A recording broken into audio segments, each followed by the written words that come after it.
지난주 종교적 신념을 이유로 예비군 훈련을 거부한 여호와의 증인 교도 A씨에 대해 무죄가 선고돼 논란이 계속되고 있습니다.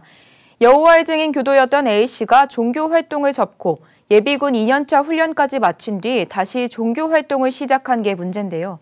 짧은 기간 안에 종교적인 신념이 생겼다는 걸 입증하는 게 관건이 될 것으로 보입니다.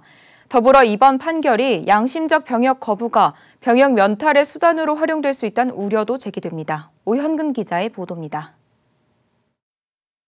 지난주 종교적 신념을 이유로 예비군 훈련을 거부한 여호와의 증인 교도 A씨가 항소심에서 무죄를 선고받았습니다.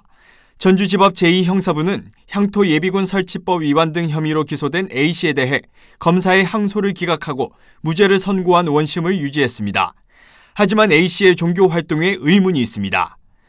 중학생 때부터 여호와의 증인 활동을 해온 A씨는 당시 정기적이고 규칙적으로 집회 등에 참석한 것으로 알려졌습니다.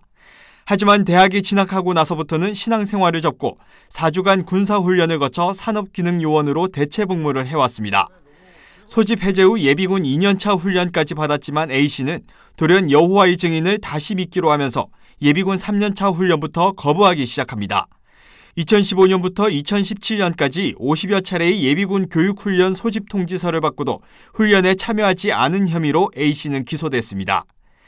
1심의 무죄 판결에 항소한 검찰은 A씨가 여호와의 증인을 다시 믿게 된 배경에 납득할 만한 이유를 찾기 어렵다는 점과 병역 의무를 이행한 후 2년차까지 예비군 훈련을 받은 점 등을 들어 A씨가 정당한 사유 없이 훈련을 거부했다고 판단했습니다.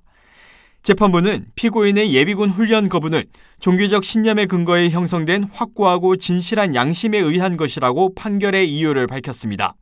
하지만 짧은 기간 안에 종교적 신념이 생겼다는 것을 입증하는 것이 가능한 건지 의문입니다.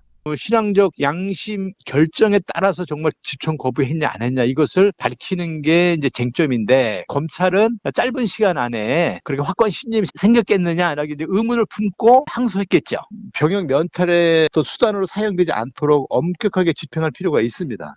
대법원은 지난 2020년 선고에서 과거 여호와의 증인 교도였으나 종교 활동을 중단해 9년간 활동하지 않은 상태로 입영 연기를 신청한 경우와 피고인의 병역 거부가 그의 진정한 양심에 의한 것인지 등에 대해서 객관적 자료를 토대로 한 충분한 심리 없이 피고인의 변소를 그대로 받아들인 경우는 정당한 사유에 해당되지 않는다고 판결한 바 있습니다.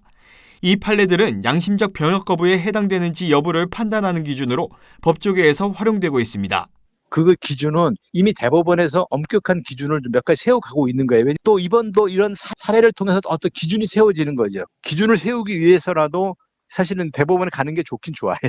검찰이 상고하는 것이 근거를 마련하고 기준을 세우는 데 반드시 필요하다는 조언입니다. 양심적 병역 거부자들에 대한 무죄 판결이 잇따라 나오면서 이를 악용할 가능성에 대해 사회적으로 우려가 제기되고 있습니다. 구티비 뉴스 오현근입니다.